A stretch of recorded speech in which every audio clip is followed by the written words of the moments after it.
Okay.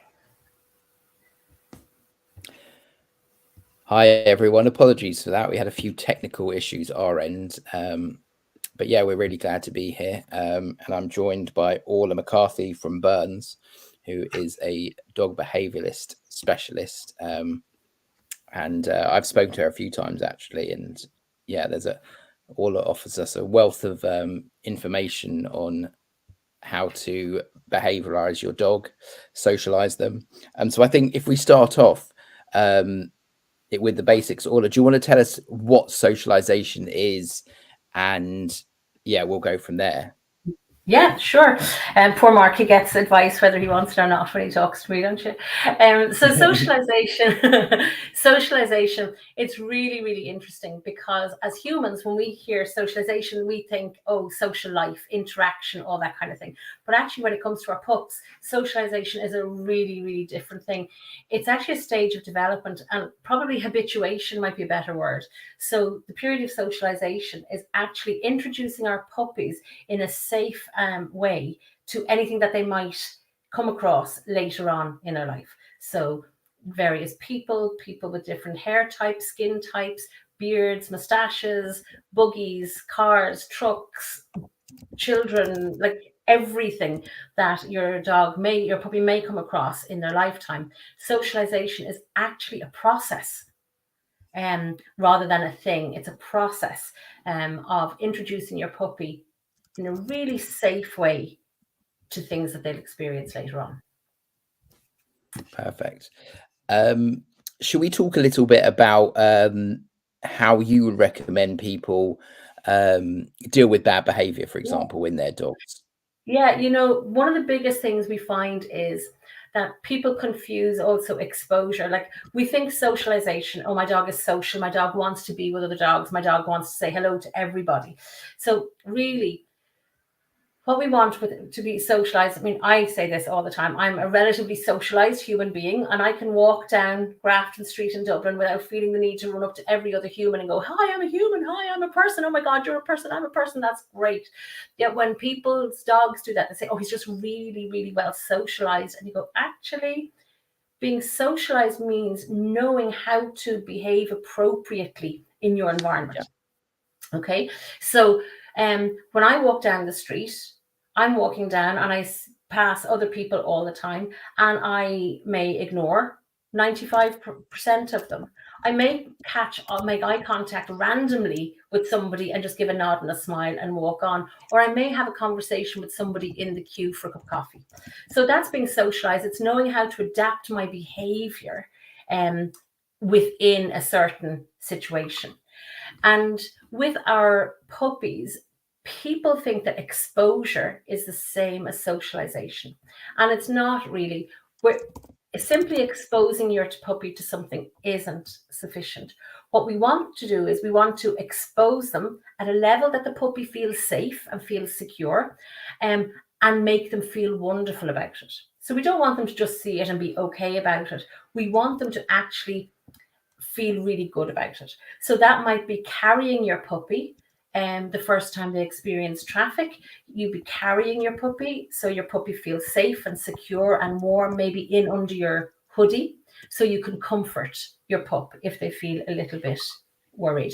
The other thing that's really important to realize, I know we've already had a wonderful class on how to source your puppy if you're going to buy a puppy. Yeah.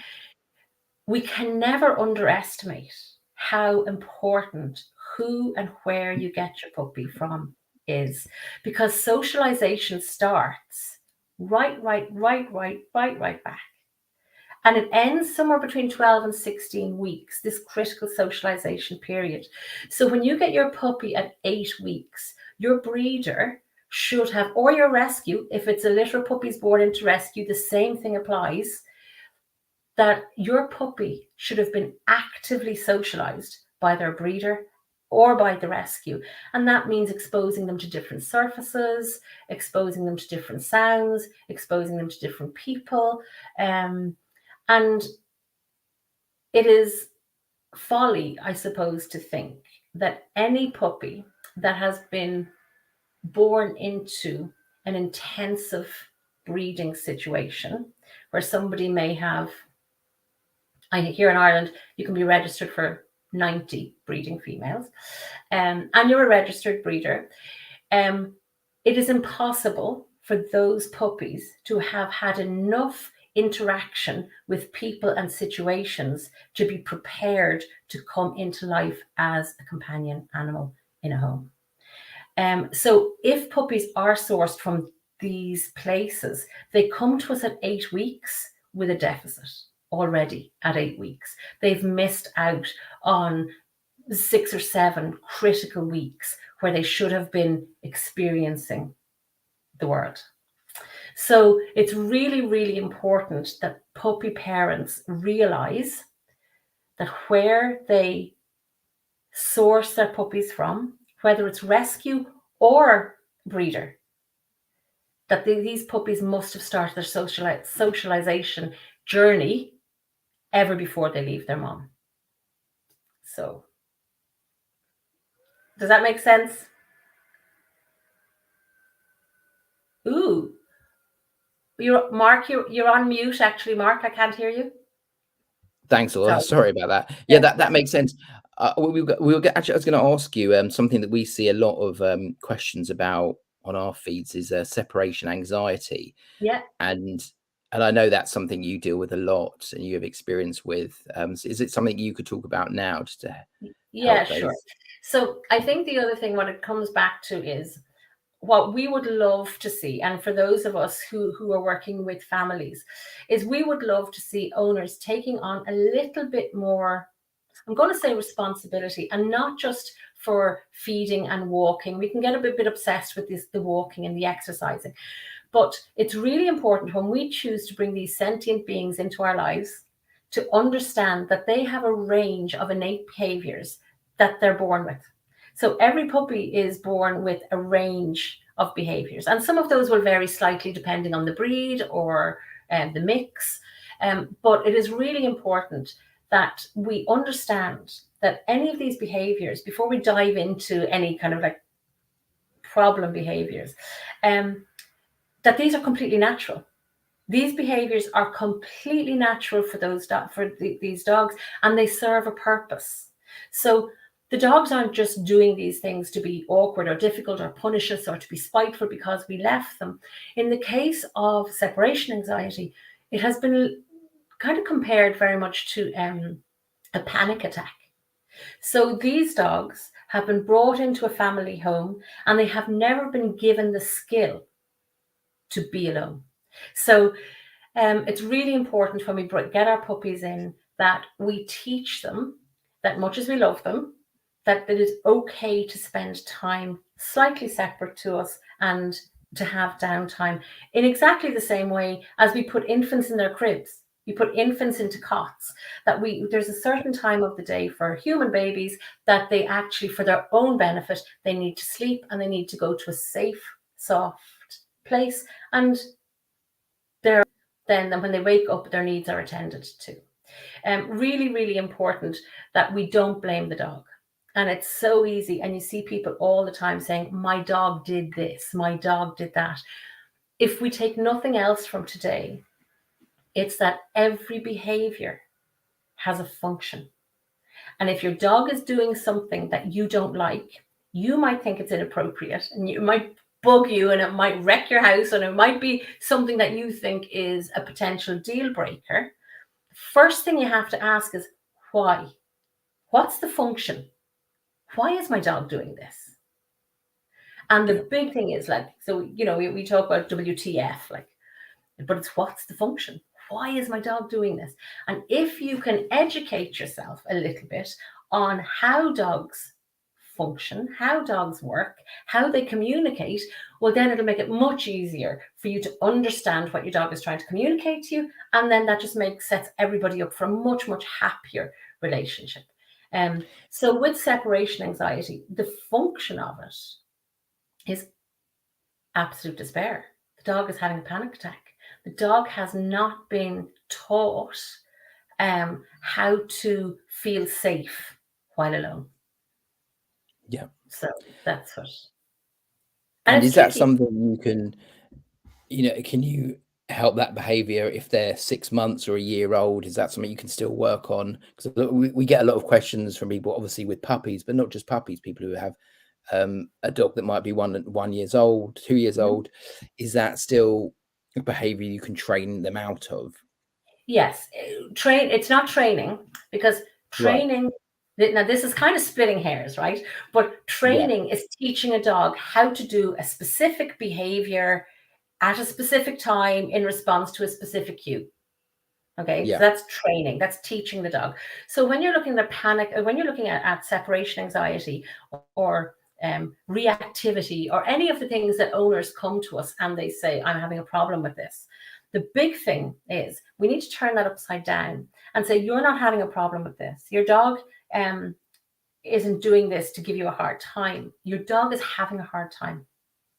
And I think if Yeah. we can just do that, if we can just flip it on its head before we delve into it or dive into it, if we can just get owners to understand that your dog is struggling, and the function of this behavior, it comes from somewhere. There's an emotional component to it. So with separation anxiety, there are plenty of ways that we can help a puppy or help a dog, but it all depends on the level of distress that dog is experiencing. If it's howling and then settling, or maybe pacing or sleeping or not eating, they can be addressed, and we can do that. But sometimes we have dogs who will do anything to escape. They eat the sides of windows, they eat furniture, they self-mutilate, they do all sorts of things. And in that case, you need to find a behaviourist and work hand in hand with a vet who is willing to work with you, because some of these dogs will need medication, anti-anxiety medication. I'm not saying every dog that has separation anxiety needs to Yeah. be medicated, but for some reason, we acknowledge that they're sentient beings and we love them for that, but we don't realize that some dogs also have mental health issues. So anxiety in a human is a mental health issue. Anxiety Yeah. in a dog is also a mental health issue that may or may not require medical intervention. But working with a behaviorist who doesn't use any fear or intimidation or tools that cause distress or harm or pain is vitally important. And it's not a quick fix. There No. is Yeah. no, oh yeah, do this. It's not a quick fix. It takes commitment. And that's what you sign up for. I think that's the thing we also need to realize, that when we decide, it's a conscious decision to become a dog owner. Nobody can accidentally become a dog owner. It's a conscious decision. And I think if we can realize that it's a 15-year, my old girl is coming up to 16 now, and it's still not long enough. But like, it's a commitment. It's a commitment. And we're now at the stage with this dog that she has dementia, the equivalent of dementia. Yeah. She gets confused. She toilets on the floor sometimes. She forgets to eat. She will eat and walk away from her bowl, and we have to guide her back. So now we're hand feeding her. She still has an appetite, but she forgets and she gets distracted. And that's part of the deal. That's Yeah. part of the deal when you take them on. And I think if people really thought about it, and educated, you get so much more out of your puppy and out of your adult dog if you invest in understanding them. I think Yeah. that's the big thing. And realizing that everything they do, they're doing for a reason. The good stuff and the bad stuff. There's a reason it's happening, and it has value. That behavior has value to your Yeah. dog. Even if it's eating your couch when you're gone, even if it's jumping all over you when you come in from work, there's a value. The dog's getting something out of that. And I think that's really important for us to realize. They're not doing it to be bold or spiteful or anything like that. Thank you. I think one of the other topics we were going to discuss was acceptable behavior when interacting with other dogs on a walk. I know Yeah. this is something that everyone will have experience with. There's often a dog that's possibly too lively, or don't know if you can if you need to put yours back on a lead. Is that something you can talk about, and what your experience there is, and what you think is the best behavior? Absolutely. I would say a blanket rule. And if we could do nothing else, if we could just get every dog owner to do this, life would be so much easier for everybody. And I would say, and it's what I say to anybody that I'm teaching, any puppy class, there should be etiquette. If you're walking along and your dog is off lead and you see another owner and their dog is on lead, put your dog on lead. It's not about your dog. It doesn't matter. The number of people who allow their dogs run into the faces, and there's probably people on here who go, oh, that happens to me, it drives me mad. So a dog runs up to another dog on lead, and the owner of the running dog will shout, it's okay, he's really friendly. And you go, yeah, but my dog isn't. Your dog may be injured, your dog may be blind, your dog may have had a really, really poor experience with another dog previously. Yeah. In my case, I have worked with assistance dogs, and these are dogs who are in training. And the number of people who just allow their dogs run randomly up and interfere with other people's dogs is ridiculous. And what I say to dog owners is, if somebody's dog is running at your dog, roar at the owner, shout at them, hold them accountable. Put your dog on lead, recall your dog. If your dog can't be recalled, it shouldn't be off lead. But the etiquette should be, if you see another dog on lead, your dog goes on lead. If you walk in a wooded area or a beach or an area that is known for dog walkers, in general, you'll get the vibe, your dog's off lead and you know your dog is fine. And you see somebody else coming and their dog is off lead and they're not making any effort to put their dog on lead. Oftentimes it can be that both owners kind of get that both dogs are going to be okay. But we should never mix on lead and off lead dogs. So it's really important to advocate for your dog. The same goes for your puppies from the socialization point of view. We have people who come into us and they'll say, he used to be great. He used to love his walks and now he's terrified. When we take the lead out, he runs and hides. And sometimes that can be because you have puppies who have maybe not come from an ideal start. So they haven't met very many people in their first 8 or 9 weeks. They come into a family home and suddenly they're bombarded, like they're love bombed. Everyone wants to hold them and snuggle them and cuddle them, and there's a lot of noise. And then when they go out on a walk, people love puppies. People love puppies, and they come over. Oh my God, your puppy's so cute. Oh, he's gorgeous. He's so cute. And what can happen with these puppies who are struggling? They're overwhelmed, and it's like, oh, this is a bit scary. This is a bit too much. And the puppies learn that when they go out, they learn to be secure enough within their own family environment. But they very quickly learn that when this piece of cloth comes out and is attached to them, they go out that portal into the scary place where they're bombarded by strangers. And we'll often have puppies who at about 12, 13 weeks will just decide, I don't want to do that anymore. I don't want to go walking anymore. And it's because they've been completely overwhelmed. And my rule of thumb with owners, and I make no apologies about this, your dog is not public property. And if people are hassling your puppy, tell them to stop. Please don't touch my dog. It doesn't matter if those people think you're rude or they think you're odd. Your puppy is not public property. So it's really important to advocate and go, no, sorry, please don't touch my dog. Or yes, you may touch him, but it's not okay for people to just come and lean in. Think of how small a puppy is. And we have humans leaning in over them, 2 or 3 hands, and everybody's touching them. That can be quite overwhelming for a puppy who might not have had a great start. It'd be overwhelming for anybody, really. Yeah, exactly. But to advocate for your dog, it is okay to tell people not to touch your dog. If you were bringing a toddler for a walk and somebody came over and said, oh my gosh, that child is so beautiful, I was doing this, you'd say, sorry, like, get your hands off. Yeah, absolutely. Yeah. It shouldn't be any different for a dog, really, for a puppy. Or, you know what? These are infants that we've brought into our lives. We're talking specifically about puppies, but the same for dogs that you've rescued. The greatest gift we can give our dogs is to let them feel that they can work or move around the world safely, and that they don't have to look out for people coming at them. And you'll find a bit of, we hear about people who say their dogs are reactive. And I'm going to do air quotes, another problem behavior. It's not a problem to the dog at all.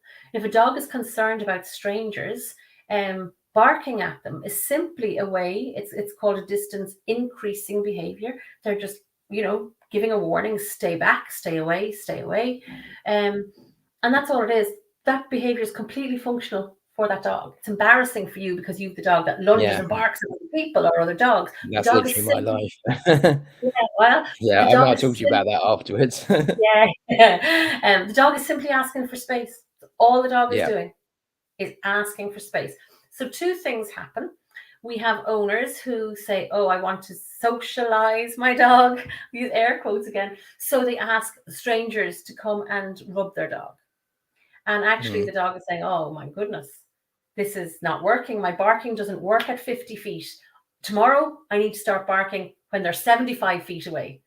So they really get the message. So you'll hear people saying that their behavior is getting worse. And I laugh and I say, no, your dog's getting better. Your dog's getting better at shouting at people or other dogs to ask them to stay away. The other thing that will happen there is people get embarrassed and they start correcting their dog. So you're walking along with the dog, you're toddling along, you love your dog, you snuggle your dog sleeps in your bed, you're your best mate. You're walking along and your dog starts barking at some other dog or another person or whatever. And people feel social pressure, so we give out to the dog. Stop that spot, shh, quiet. And we pull that lead and we give out and we may smack them depending, but we pull the lead or we yank or we shout at them. And then what message is the dog getting? Oh my gosh. I thought dogs were scary and now I know they're scary because whenever a dog appears in the distance, my owner turns into a lunatic and starts shouting at me. So then the appearance of dogs starts predicting that their owner turns into a really unpredictable, scary person. So we hear people saying, my dog's getting worse, but we go, well, your dog's just getting much better at that behavior and at doing it. Why is it they're barking at other people or other dogs? Is it? It depends. It can start off with puppies who have been given free access to other dogs. Oh, he loves everybody. He's so friendly. And so that pup learns that they're supposed to. It's okay to jump on every dog that they see. Yeah. And then they're not cute and they're not tiny and they're a Labrador or a Dalmatian or they're whatever. They're not cute and cuddly anymore. And suddenly it's like, oh, I can't do that anymore. People are starting to give me dirty looks because my dog. So then we stop them. And then that dog gets really frustrated because we have taught this dog, when you go out into the outside world, you can jump on any dog you like and you can play as wildly as with any dog as you want to. And then we stop that. So sometimes the barking starts with frustration. And then we give out to them and then we start shouting at them. And then it can slip over to something else. It's like, oh, actually, other dogs make my owner turn into a lunatic. Some dogs, it's fear. They genuinely don't want another dog to come close to them. So barking is simply a way of communication. It's just distance increasing. It's just, you stay over there, don't come any closer. That's all it is. And if that happens, what should we be doing if they're barking on a walk? As a puppy, give your dog what they're asking for, space. But you see, we don't, because we think we're going on our walk. Yeah. We're going to go down past Tesco, round the corner, past Sainsbury, up the hill, past the pub, past the school, and because this is the route we have in our head. And in our head, this is our dog walk. Our dog doesn't care about routes.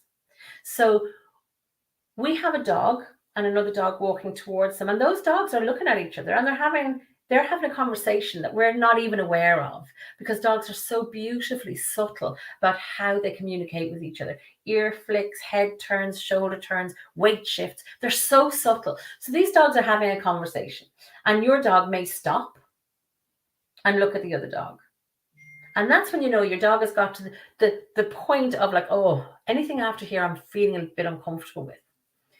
So our dog starts barking And the barking is saying, get away, stay back, stay back, stay back. And this owner keeps walking this way, and this owner keeps walking this way. So actually, we're pushing our dogs into a situation that they're begging to be taken out of. So if your dog is barking and asking for space and telling you really clearly, I'm upset about that cat, I'm upset about that person, I'm upset about that wheelie bin, whatever it is, listen to your dog. Turn and go the other way. Your dog doesn't care if it walks in zigzags. They don't care if they get to cross the road this way and that way. Their walks aren't about miles on the clock. Their walks should be about experiences, smells, who's been there. Like, let them smell every lamppost. If you want to get your 10K in, if you're training for a sponsored walk, do it without your dog. Their walk should be about them, and letting puppies explore, and adult dogs. They get to know who passed by, was it a male, was it female, how old it was, is it neutered, is it intact, is it sick, is it in season? Like, all this information is just in urine and in feces. And that's why our dogs are obsessed with smelling, because we call it P-mail.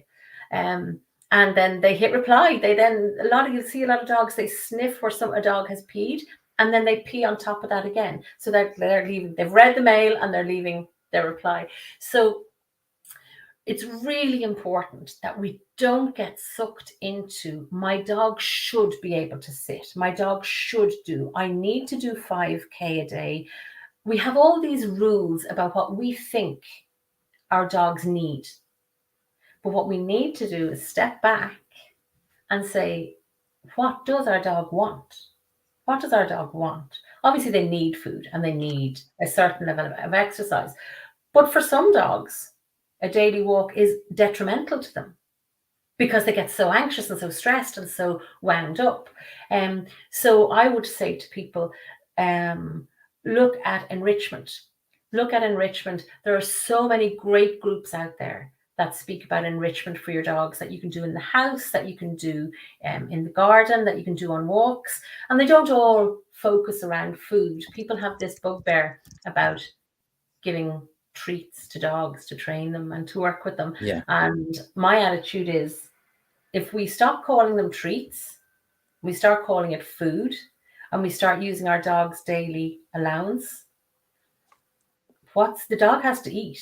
So we can use food as a motivator, and we can use food in various ways with our dogs. It's not a bad thing. If you're giving your dogs rubbish and you're giving your dogs like all sorts of fatty stuff all the time, obviously on top of their daily meal, that's going to be an issue. But no, I mean, the wonderful thing about food is that it is what we call a primary reinforcer, in that dogs don't have to learn that food is a good thing. It's like water, it's like food. It is innate, it is a requirement. So we don't have to teach the dog to like food in order to get to earn it, make it valuable. They are born wanting and needing food. So we can use our dog's daily allowance, their daily food allowance, to support our training throughout the day, and to make our dog feel if you have a food motivated dog, for some dogs it will be a ball or something, a squeaky toy. But this idea of good boy Spot,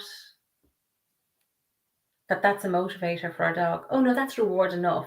If we're looking for our dogs to change their innate behavior and do something because we want them to do it, good boy Spot doesn't cut the mustard. We need, we're asking them to stop. If we're asking them to do a behavior, like, I want you in this instance not to act like a dog, to put your natural innate behaviors on the back burner and do what I want you to do instead. That's a big ask. So we need to pay that to make it worthwhile. And the behaviors that we pay are the behaviors that are repeated. So Mark, if every time you were in the office and you noticed that every time you scratched your nose like this, somebody discreetly came over and put £10 on your desk, and you're going, well, okay, I'm going to try that again. £10 on your desk. What do you think you would do every time you walked into the office? Scratch your nose. There you go. Yeah. So we need to find what our dog's motivator is. Is it food? Is it a squeaky toy? And then whenever we see a behavior that we like, instead of getting hung up on what we don't want our dogs to do, let's pay our dogs. Let's reward, reinforce that behavior when we see it. So if they greet somebody really nicely and by staying on all fours, let's reinforce that. Let's pay the behavior we want rather than focusing on what we don't want. How do I get my dog to stop pulling? We can't, but we can teach our dog to walk beside us. How do I get my dog to stop jumping? We can't. It's a natural behavior, but we can easily teach our dog to greet people by keeping their feet on the floor. So what we need to do as humans is get out of our own heads and stop looking at it from our perspective down. Because when you start looking at the world from your dog's perspective up, it's a much nicer place. And your relationship with your dog is just exponentially better. I wouldn't go to live in Spain without learning some Spanish or figuring out some of the local customs. And yet we bring these beautiful, wonderful animals into our lives and we expect them to act like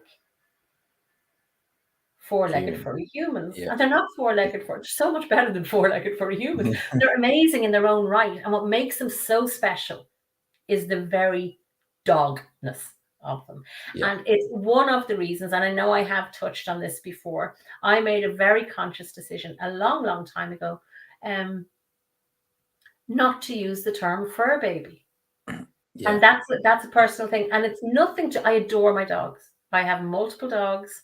I absolutely adore them. I don't go on holidays. I spend my money in the vets because they're all quite old now.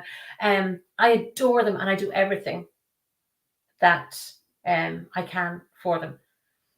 I also have human children and I have human grandchildren. And the reason I don't call my dogs fur babies is because my relationship is magical with them because they're dogs. And I think as soon as we start calling them, I'm going to say, sorry, I'm going to offend people, I'd say, I'm going to say silly names. As soon as we start calling them silly, frou-frou, fluffy names, it's much easier to forget that they're a species in their own right with their own set of needs. We kind of make them like an extension of our species, but they walk on all fours. And it's not that. They have their own needs that must be met. They have physical needs. They have emotional needs. They have psychological needs. And they have behavioral needs. And if we don't tick all those boxes, that's when we have behavioral issues. So really, really important that we educate ourselves on who dogs are, what dogs are. And I'm telling you, life on the other side of understanding canines is so much better than struggling, thinking that there's something wrong with the dog. What's wrong with my dog? I've had dogs all my life, and I hear this all the time. No, I'm great with dogs. I've had dogs all my life. I can train him. And I'm going, I've had teeth all my life. Doesn't make me a dentist. You've never had this dog before. And that's the big thing. I'm all about that dog in that moment. Doesn't matter what the dog did yesterday or what the dog may do tomorrow. And people say, no, I've had dogs all my life. And I'm going, yeah, but you've never had this dog with their set of needs and wants and desires and fears and anxieties and preferences. We just before we wrap up, that was fantastic. We've got a couple of questions. I just wanted to show this one from Sam. Her poodle starts having separation anxiety after in public after a phantom pregnancy, and she can't leave her with friends. Even if she needs to go to the toilet in a restaurant, she has to come with Sam. So, are there any tips that you could give her for things to ease up that? Okay. Well, what I would say is a phantom pregnancy, it depends on how long ago it happened. So phantom pregnancy is hormonal. So there are hormonal imbalances going on, and you will often find anybody who has a female who hasn't been spayed, that some females, when they go into season, they become very clingy at that time, and they just become clingy and they just become a bit needier. And it may be that this little poodle, when she's in her normal season, may be a little bit needier, and after the phantom pregnancy, the hormones can be all over the place. What I would say is, once, it's fantastic that Sam has realized that her poodle has this problem, because recognizing that your dog is struggling is the first step. And then what to do is start practicing at home, when in a safe space. So start practicing leaving the room, leaving the dog behind you in a room where the dog is secure and the dog feels really, really safe. And then that can be brought out into the wider world. If the dog is experiencing separation anxiety and is struggling and is worried when her owner is out of sight, out in the big bad world is not the place to test it. So I would tend to say, as long as it's not a standard poodle, put her under your arm, go to the bathroom, and then start at home. Start the whole process, and get help. I know we have published, there is an article that Burns did publish during COVID about separation anxiety, because it became quite an issue for some dogs when their people went back to work. So I don't know, maybe you might be able to link that in. But I would say practice at home, and either leave your dog in a place where she feels safe, or if you have her out, bring her with you to the bathroom until she relearns. If this is a new behavior, once the vet has given her dog the okay, that we just need to make that little dog feel secure again. Yeah, that's brilliant. Thank you. That was really, really great. I think there's, even myself as a dog owner, there's loads of things I've just taken on board from that. So thank you so much for joining You're us. welcome. We could have gone on for 2 hours. When you get me talking no, about... literally, I know we had a couple of other questions. There's loads we could have discussed, but yeah, if for anyone who wants to reach out to you guys, I know you're part of the John Burns Foundation, and can they reach out to you there via the website? Is that right? Absolutely. There's email addresses, and they can reach out there. I think the big takeaway is socialization sets your puppy up for life. So don't say, oh, it's grand, it's fine. Like, put effort into it, research it, figure out what your dog needs, and figure out how to do it. And then the second thing is, spend the next 15 years being empathetic towards your dog's needs and looking at how your dog is viewing the world and how your dog is viewing. And you'll find, because we love them, if we start realizing how they're feeling and being empathetic towards their needs and their emotions, we will naturally shift our behavior to facilitate the dogs, and we end up with a much stronger relationship and a much deeper relationship. It's magical. Brilliant. Thank you so much, Orlagh. Not a problem. I really appreciate that. You're more than welcome. Take care. Bye. Bye.